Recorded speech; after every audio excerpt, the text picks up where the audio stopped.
Why you need an additional PSI. Today's episode is sponsored by Billy Keels Advisory Services. If you want to learn more about how to make your 99 optional, just go to makeitoptional.com. Once again, that's makeitoptional.com.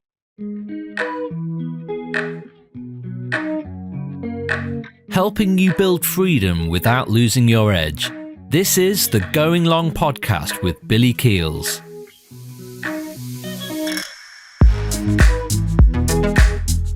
Why you need an additional PSI is for you if you have ever tried to figure out why you can't get ahead because the stock market keeps going up and down, why you're worried about what could happen in corporate synergies, why you're worried about all of the things that are outside of your control and what you can do to actually have even more control. And what do I mean by that? And you're probably thinking to yourself, well, what is a PSI? Well, if you give me like 30 seconds, I'll get to what a PSI is. But if you have spent years investing in the stock market like I did, like I spent a lot of time with my money there. I spent a lot of time money in qualified plans. So I would watch whether the IRA went up, it went down, the 401k went up and went down. And I felt like I was constantly gambling, right? And then I got into alternative investment space, which is real estate and things that have predictable streams of income.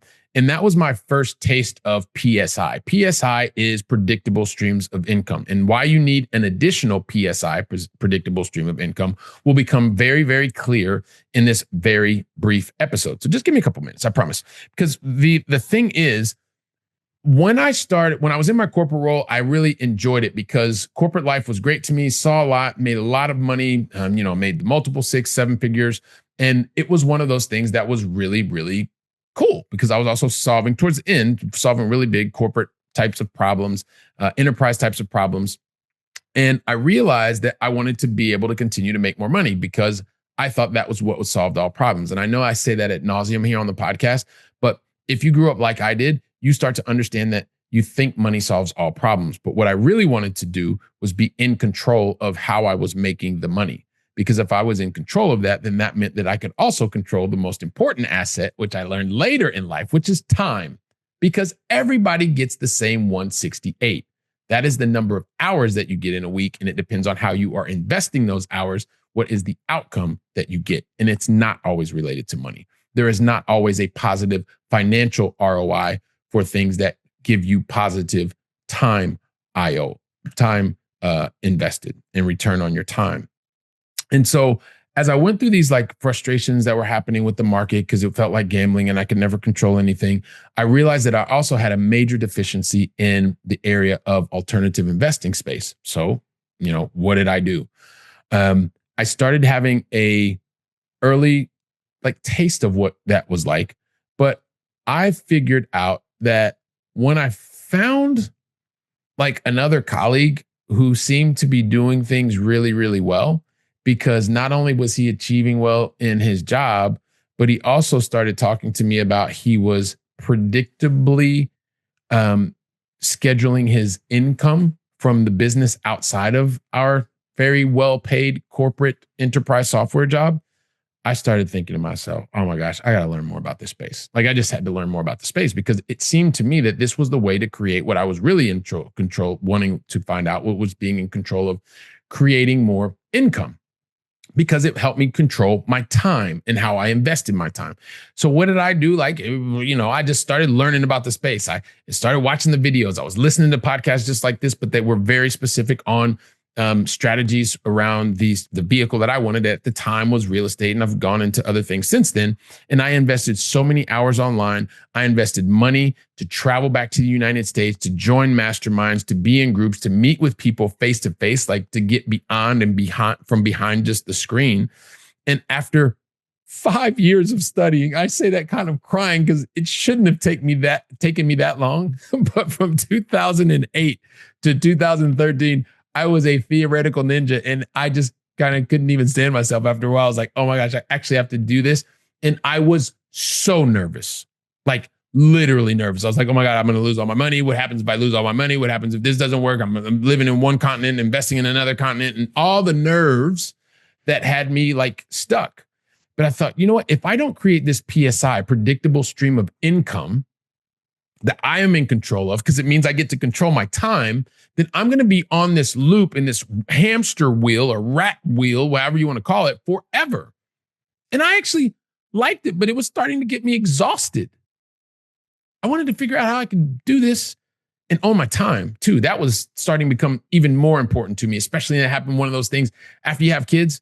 If you have kids and you're listening, I'm sure you can relate to that, because it happened to me after I had kids. And I started realizing that, okay, yes, I got started.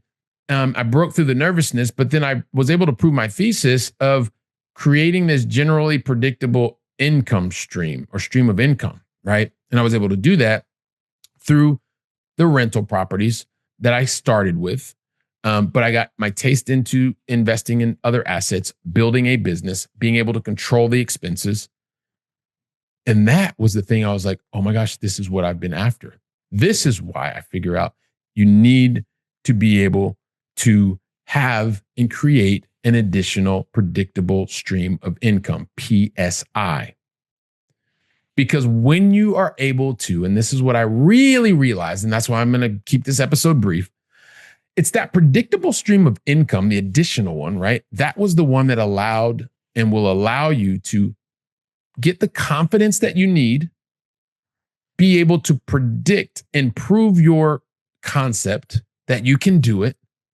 And then after you do that, you can adjust along the way and adjust your expectations in your plan along the way, but you got to get started.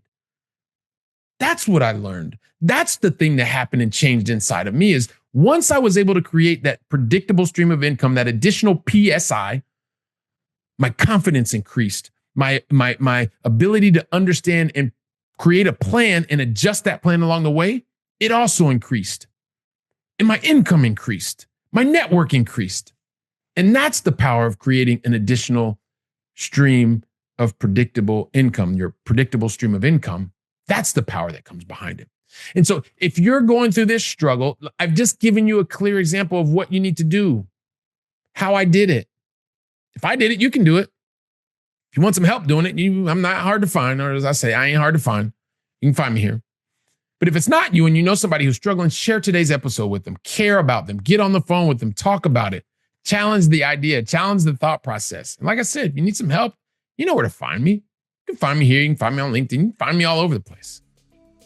But while you're going from theory to practice, taking what you've learned here, I'm going to be here ready to produce and create the next episode. So until then, go out and make it a great day. And thank you very, very much.